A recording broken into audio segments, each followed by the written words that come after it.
नमस्कार माझ्या विद्यार्थी मित्र आणि मैत्रिणींनो, मी प्राध्यापक आर डी शेले, आपलं इंदिराबाई ललवाणी कनिष्ठ महाविद्यालय जामनेरपुरा या शैक्षणिक संकुलात आपलं मनापासून स्वागत करतो. आज या नवीन व्हिडिओमध्ये आपण इयत्ता 12वी युवक भारती, मराठी युवक भारती या विषयाचा अभ्यास करणार आहोत. यामध्ये मराठीच्या विषयामध्ये आपण गद्य विभाग भाग 2 गद्य विभाग त्यामधील असलेला 8वा घटक रेशीम बंध ह्या घटकाचा अभ्यास आपण ह्या नवीन व्हिडिओत करणार आहोत. मित्रांनो, रेशीम म्हटलं म्हणजे सर्वांना माहिती आहे, बंध म्हटलं म्हणजे सुद्धा, बंध म्हणजे नातं, म्हणजे रेशमासारखं नातं. तर हा घटक कशावर आधारित आहे नेमकं आपण ते जाणून घेणार आहोत. आपणास माहीत आहे, निसर्गाचे आणि मानवी जीवनाचे अतूट नातेसंबंध आहे. या पृथ्वीवर असेही काही व्यक्ती आहेत की ते इतरांपेक्षा खूप निसर्गावर, झाडाझुडपांवर प्रेम करताना दिसत असतात. निसर्गातील प्रत्येक घटकाला ते आपलेच आहे, आपल्या कुटुंबाचाच ते एक भागच आहे असे समजणारेही असतात. अनेक लोक निसर्गावर, झाडांवर, फुलांवर प्रेम करत असतात. अशीच एक माता स्वतःचे मूल नसलेली फुलांनाच मूल समजून त्यांची निगा राखते व फुलांवर प्रेम करते. आपण मुलांना फुलाची उपमा देतो, पण ह्या माऊलीने फुलांनाच आपली मुले बनवली होती. अशा प्रकारे ह्या कथेमधून सुद्धा लेखक निसर्ग व मानवी जीवन यांचे हृदय नाते, स्नेहबंध साकारलेले आपल्याला दिसून येतील. लेखकांचे निसर्गाशी अत्यंत कोमल, हळुवार, नाजूक नाते आहे. त्यांच्या मते सर्व माणसांचेच तसे नाते असते. या हळुवार कोमल नात्याचे दर्शन लेखक या पाठात घडवतात. हे नाते रेशमासारखे तलम, मुलायम आहे, म्हणून ते रेशीमबंध म्हणून आपण ह्या घटकात संबोधणार आहोत. आपण सर्व घटक या व्हिडिओत अभ्यासून घेणार आहोत. मित्रांनो, ह्या घटकाचे लेखक डॉक्टर यूम पठाण आहेत. त्यांचा परिचय आपण करून घेणार आहोत. 1930चा जन्म आहे त्यांचा.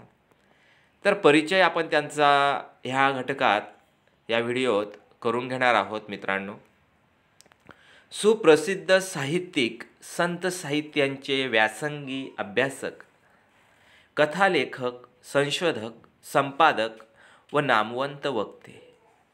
पद्मश्री या सन्मानाने भारत सरकारकडून गौरवान्वित, तसेच ज्ञानोबा तुकाराम या प्रतिष्ठेच्या पुरस्काराने महाराष्ट्र शासनाकडून सन्मानित. शाळेत असल्यापासून लेखनाला सुरुवात. विविध नियतकालिकांमधून विपुल कथालेखन. मराठी बखरीतील फारसीचे स्वरूप या विषयावर संशोधन. प्राचीन मराठी व हिंदी साहित्याचे संशोधन हा त्यांचा विशेष आवडीचा प्रांत. भाऊसाहेबांची बखर, मराठवाड्यातील लोककथा, महानुभाव साहित्य संशोधन, खंड 1 इत्यादी संशोधनपर संपादित ग्रंथ प्रकाशित. संत साहित्य चिंतन शोधनी, आठव ज्ञानदेवांचा, ज्ञानदेवीचा, अजून आठवतं इत्यादी लेखसंग्रहही प्रकाशित.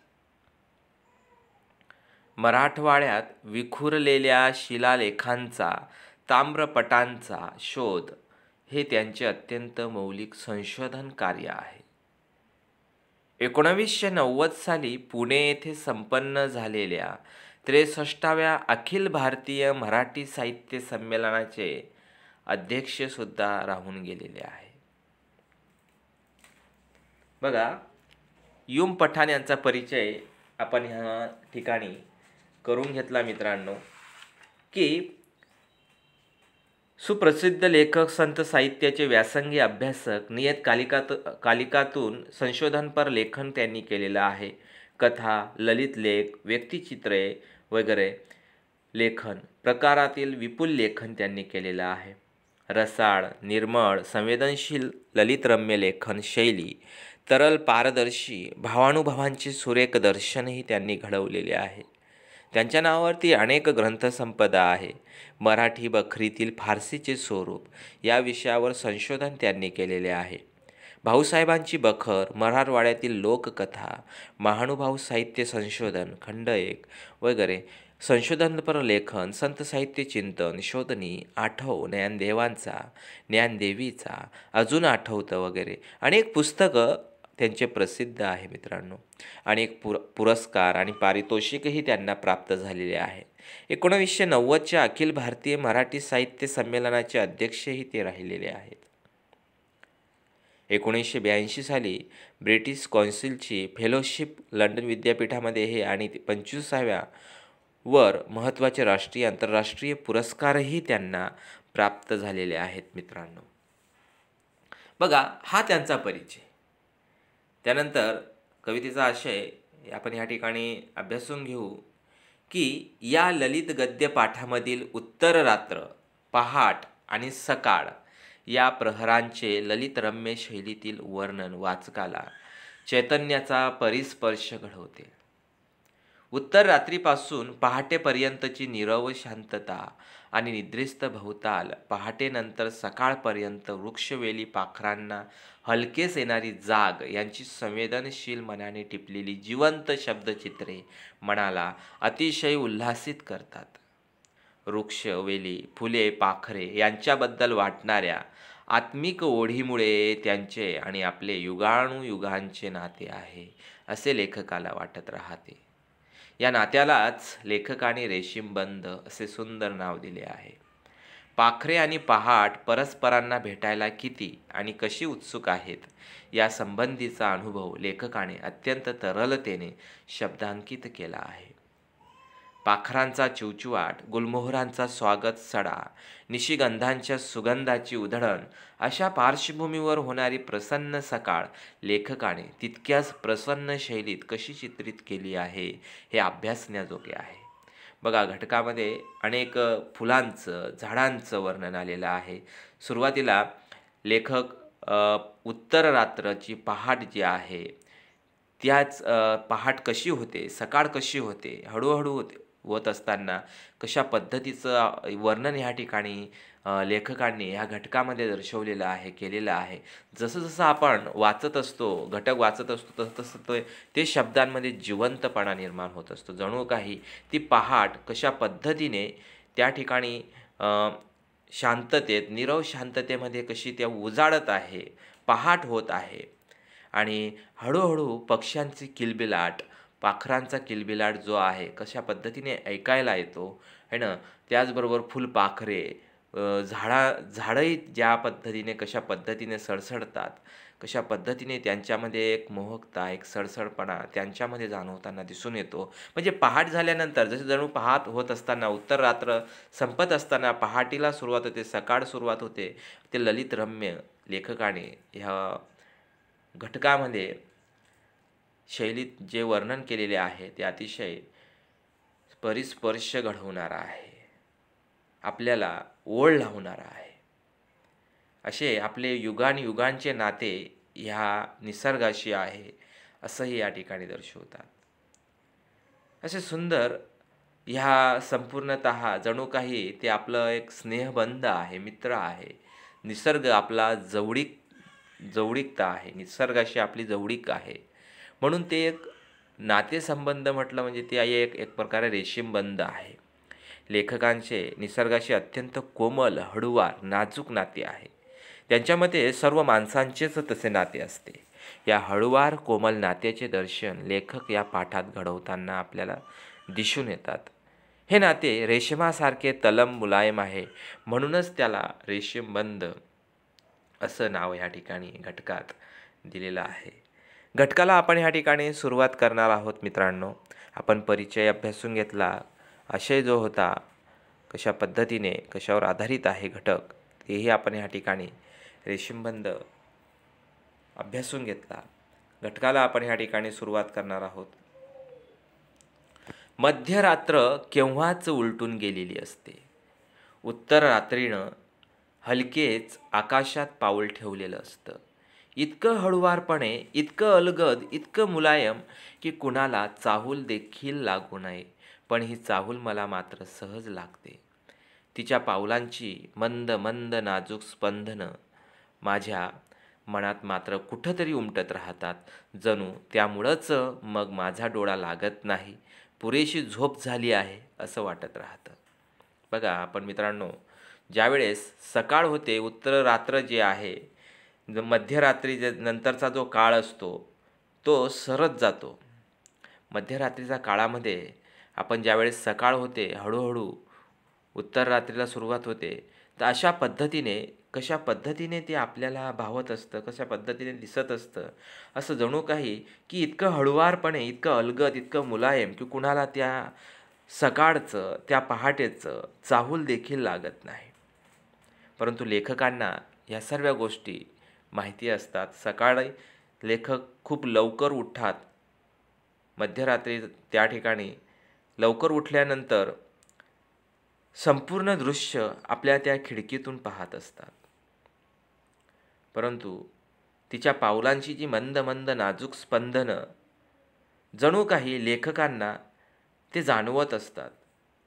म्हणूनच लेखकांना झोप येत नाही. म्हणून त्यांना वाटतं की आपली झोप पूर्ण झालेली आहे. परंतु ते पहाटेची वाट पाहताना, त्या ठिकाणी तिचं दृश्य पाहताना, तिची नजाकत पाहताना आपल्याला ह्या ठिकाणी दिसून येते. त्यानंतर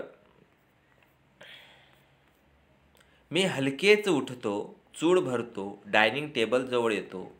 त्याच्या जवळची खिडकी हलकेच उघडतो. रात्रीच्या नीरव शांततेची निद्रा भंग होऊ नये म्हणून बाहेर पाहतो, तो असमंतात काळा कुडकुडीत अंधार दाटलेला. बागेतल्या साऱ्या झाडांचा, साऱ्या वेलींचा देखील डोळा लागलेला. त्यांच्यावरची पाखरं देखील गाढ झोपलेली. त्यांचा चिवचिवाट अजून सुरू झालेला नसतो, कारण आता फक्त पहाटेचे 3-3:30 तर वाजलेले असतात. का कुणास ठाऊक. बघा, मध्यरात्रीचा जो काळ असतो 3-3:30चा असतो. ही वेळ मला फार आवडते.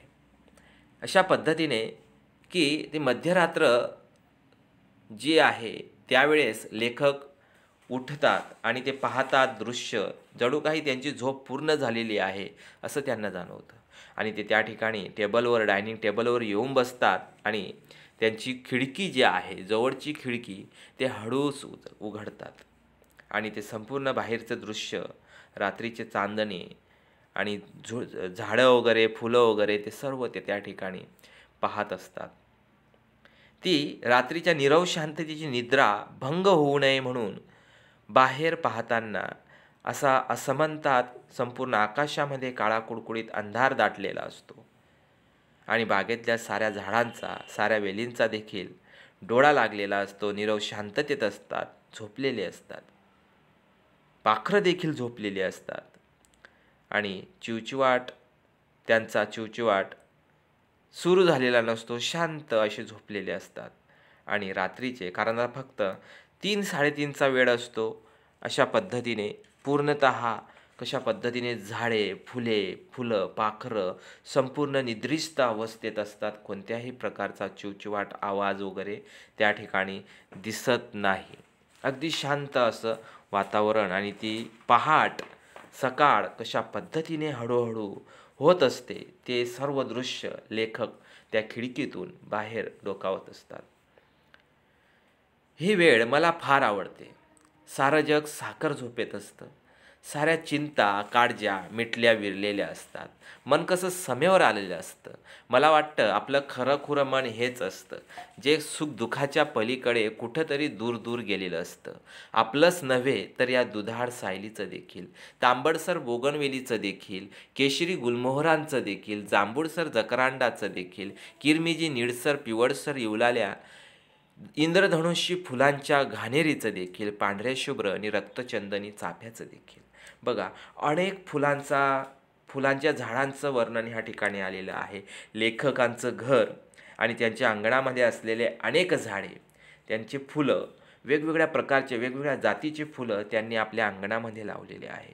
ज्यावेळेस ते आपल्या सकाळी मध्यरात्री उठतात 3-3:30 वाजता 4 वाजता, ज्यावेळेस ते डायनिंग टेबलवर बसून सर्व दृश्य पाहत असतात, अगदी सुंदर असं दृश्य त्यांना त्या ठिकाणी दिसत असतं. सर्व लोक, सर्व फुले, पाखरे, झाडे, झुडपे संपूर्ण निद्रिस्त अवस्थेत असतं. कोणत्याच प्रकारची हालचाल नसते. अशा पद्धतीने सारं जग जे आहे साखर झोपेत झोपलेलं असतं. आणि अगदी संपूर्णतः झोपून गेल्यानंतर कोणतीच काळजी त्यांना त्या ठिकाणी राहत नाही. फक्त मन शांत, एकरूप होत असतं. म्हणजे मन समेवर आलेलं असतं, एकरूप होत असतं, शांत होत असतं. म्हणजे सुख दुःखाचं कुठेही त्यांना जाण होत नाही. असं सुंदर वर्णन या ठिकाणी लेखकांनी केलेलं आहे.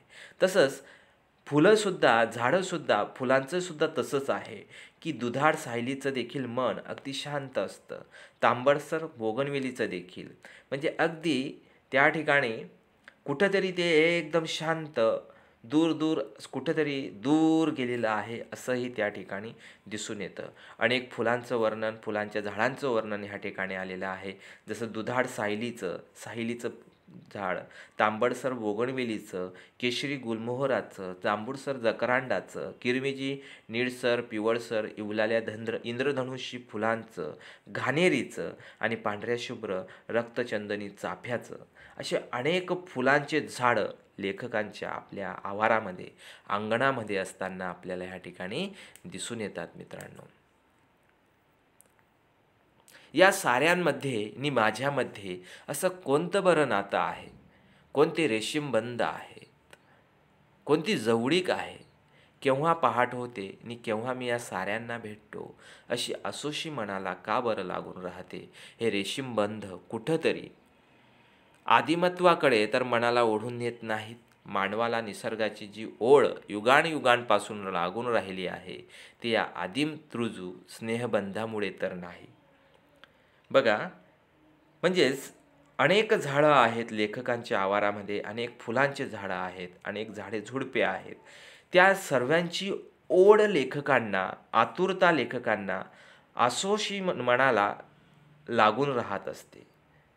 त्यांची जवळीकता, त्यांच्यावर असलेलं प्रेम, त्यांचं आपल्याला ह्या ओळींमध्ये दिसून येतं, की कधी मी त्यांना भेटेल, कधी मी त्यांच्याशी हिज गोष्टी करणार, कधी मी त्यांना पाणी घालणार.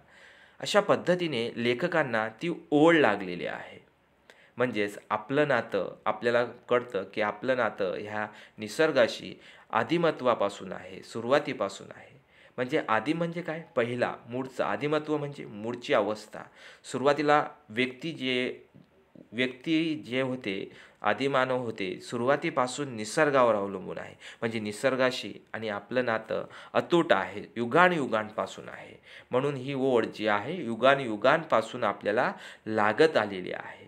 हे सरळ आणि साधा आपला एक निर्मळ आणि पारदर्शी भाग आहे, की निसर्गाबद्दलचं प्रेम आपल्याला खूप साधं आहे, सरळ आहे, निर्मळ आहे, पारदर्शी आहे. ते प्रत्येक मानवाला आहे. मी डायनिंग टेबल जवळ येतो तेव्हा भान येतं की आपण उघडलेल्या खिडकीतल्या काळोखात सायलीचा, मोगऱ्याचा आणि चाफ्याचा सुगंध शोधत होतो. जकरांडाची निळाई, जांभळाई शोधत होतो.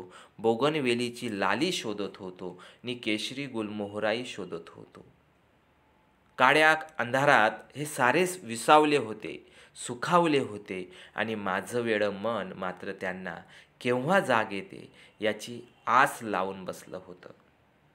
खरंच की जेव्हा लेखक डायनिंग टेबल जवळ येतात तेव्हा त्यांना कळतं की जे फुलं आहेत त्या फुलांचा सुगंध, अगदी चाफ्याचाही सुगंध, जकरांडाचा सुगंध, सर्व फुलांचा सुगंध लेखक शोधताना त्या ठिकाणी दिसत आहे.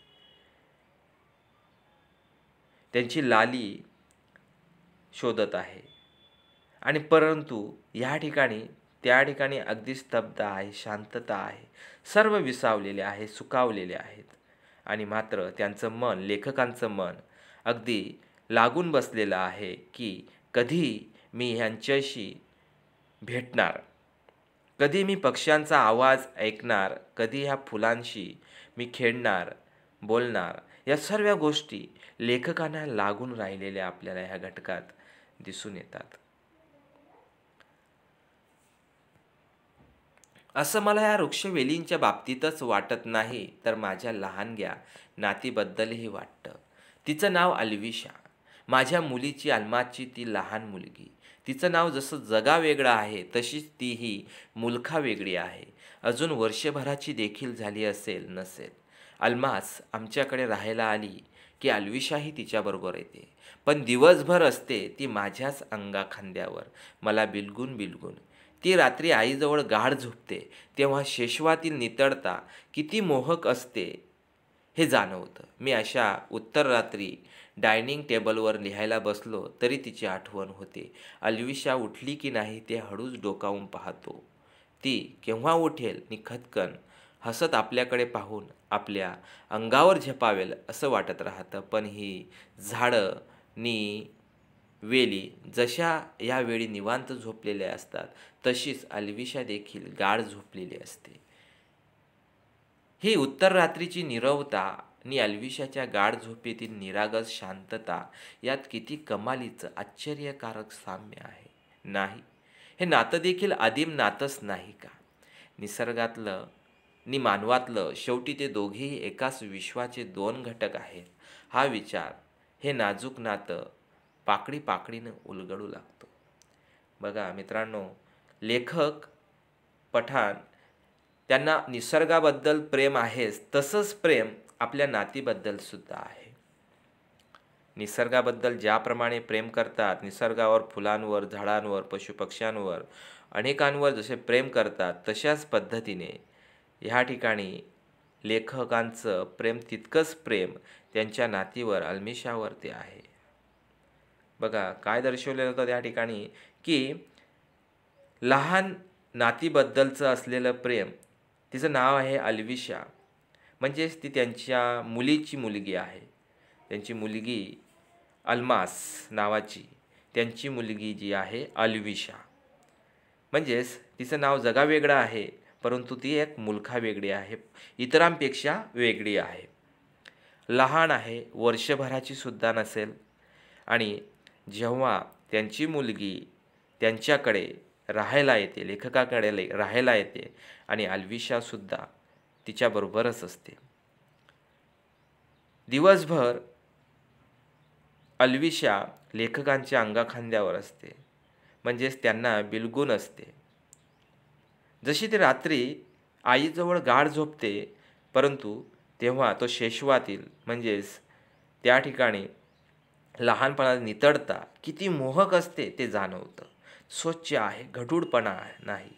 गाढ अशी झोपलेली अल्विशा त्या ठिकाणी लेखकांना सुद्धा दिसते. आणि इतकं सुंदर त्या ठिकाणी नितळता स्वच्छपणाने त्या ठिकाणी तिच्या मनामध्ये कोणतेही भय, कोणतंही सुख, कोणतं दुःख त्या ठिकाणी जाणवत नाही. अशी अल्विशाबद्दलची भावना लेखकांच्या मनात असताना आपल्याला दिसून येते. आणि ज्यावेळेस लेखक डायनिंग टेबलवर लिहायला बसले तर तिची आठवण प्रत्येक क्षणी अल्विशाची आठवण झाल्याशिवाय राहत नाही. अल्विशा उठली की नाही ते हळूच त्या ठिकाणी लेखक डोकावून पाहत असतात.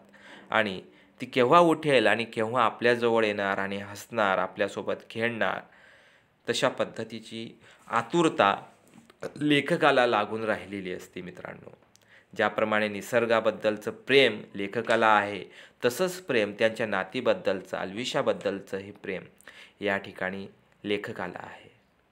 परंतु अल्विशा ज्यावेळेस सकाळ होते, लेखक डायनिंग टेबलवर लिहायला बसतात, तेव्हासुद्धा त्याची आठवण येते. आणि त्यावेळेस डोकावून पाहता अल्विशा गाढ झोपलेली असते.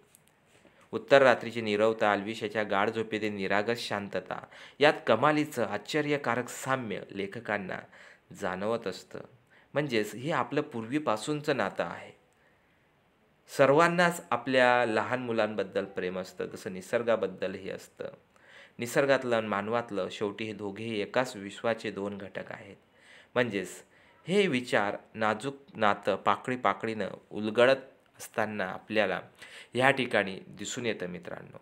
बघा, अशा पद्धतीने वर्णन ह्या ठिकाणी अल्मिशाबद्दलचं ह्या ठिकाणी केलेलं आहे. अगदी सुंदर नातं जे आहे, निसर्गाबद्दलचं नातं जे आहे ह्या ठिकाणी दर्शवलेलं आहे मित्रांनो, की अशा पद्धतीनं निसर्गावर असलेलं प्रेम लेखकांचं ह्या ठिकाणी स्पष्ट होताना आपल्याला दिसून येतं, की अगदी युगानयुगांपासून, ठीक आहे, उत्तर रात्रीचे जेव्हा लेखक खरोखरच विलक्षण असते, उत्तर रात्रीचं दृश्य जे आहे विलक्षण असते, सर्वत्र सर्व काही शांत निवांत असतं, दिवसा इकडे तिकडे सतत धावणारी, कोणती ना कोणती कामे करीत राहणारी, एकमेकांशी बोलणारी, एकमेकांशी भांडणारी, एकमेकांवर प्रेम करणारी ही माणसे निवांत झोपलेली असतात. काहीजण दिवसा चिंतांनी ग्रासलेले असतात, काहीजण मिळालेल्या यशामुळे आनंदाच्या सुखाच्या शिखरावर असतात. या सर्व भावभावना, सर्व सुखदुःखे उत्तर रात्रीच्या क्षणांमध्ये विरून गेलेल्या असतात. दुष्ट विचार, दुष्ट भावना आणि चांगल्या माणसांच्या मनातले चांगले विचार, चांगल्या भावना हे सर्व काही त्या क्षणी दूर निघून गेलेले असते. माणसे भांडतात तेव्हाचे त्यांचे भाव आठवून पहा. सर्व द्वेष, द्वेष, राग, संताप उफाळून आलेला असतो. तीच माणसे उत्तर रात्री ह्या सर्व भावभावनांचे गाठोडे बाजूला ठेवून निवांत झालेली असतात. सज्जन व दुर्जन दोघेही शेजारी शेजारी झोपलेले असतील तर त्यांच्यातला चांगला कोण, वाईट कोण हे नुसते पाहून ठरवताच येणार नाही. त्या क्षणी सर्वांचे मन निर्मळ, शुद्ध झालेले असते. सर्व प्राणी मात्रांमध्ये, वनस्पतींमध्ये हा शुद्ध भाव वसत असतो आणि हा शुद्ध भाव अनादी काळापासून सर्वांच्या मनात वस्ती करून आहे. माणसाचे मन या मूळ भावनेकडे धाव घेत असते. आदिम खूप खूप पूर्वीचे रुजू म्हणजे साधे, सरळ, निर्मळ, पारदर्शी, त्यात कोणतेही किलमिश, वाईट भावनेचा लवलेशही नसतो. सगळ्यांच्याच ठायी हा भाव असल्याने सर्वजण एकमेकांशी हसत खेळत बोलू शकतात, एकमेकांच्या मदतीला धावतात, एकमेकांवर प्रेम करतात. त्या शुद्ध निर्मळ भावनेने एकमेकांशी बांधले जातात. लेखकांना अशाच पद्धतीने ह्या घटकात अनेक गोष्टी लेखकांनी दर्शवलेल्या आपल्याला दिसून येतात मित्रांनो. अगदी वेगवेगळ्या झाडांचे, फुलांचे, त्यांच्या दारी असलेले अनेक झाडे झुडपे, ते अगदी काळजीपूर्वक त्यांची त्या ठिकाणी निगा राखतात. त्यांना रोज पाणी घालतात ना, त्यांना सर्व खत पाणी घालतात. अनेक चाफा आहे, जकरांडा आहे, सायली आहे, गुलमोहर आहे, असे अनेक अनेक फुलांचे झाडे त्यांच्या अंगणामध्ये आपल्याला ह्या ठिकाणी दिसून येतात. सायलीचं मात्र इवल्या इवल्या पानातून एक वेगळीच हिरवाई वाहत असते आणि जकरांडाची सुद्धा निळी जांभळी फुले रक्तचंदनी चाफ्याशी विलगून गप्पा गोष्टी करीत असतात. गुलमोहराने सुद्धा स्वागतासाठी केशरी सडा शिंपून ठेवलेला असतो आणि चाफ्याजवळ जाताच लेखकांना मंद सुगंध त्या ठिकाणी दरवळताना दिसून येतो. म्हणजेच पाखरांनी पंख फडफडल्याशिवाय पहाट देखील आकाशात येत नाही मित्रांनो.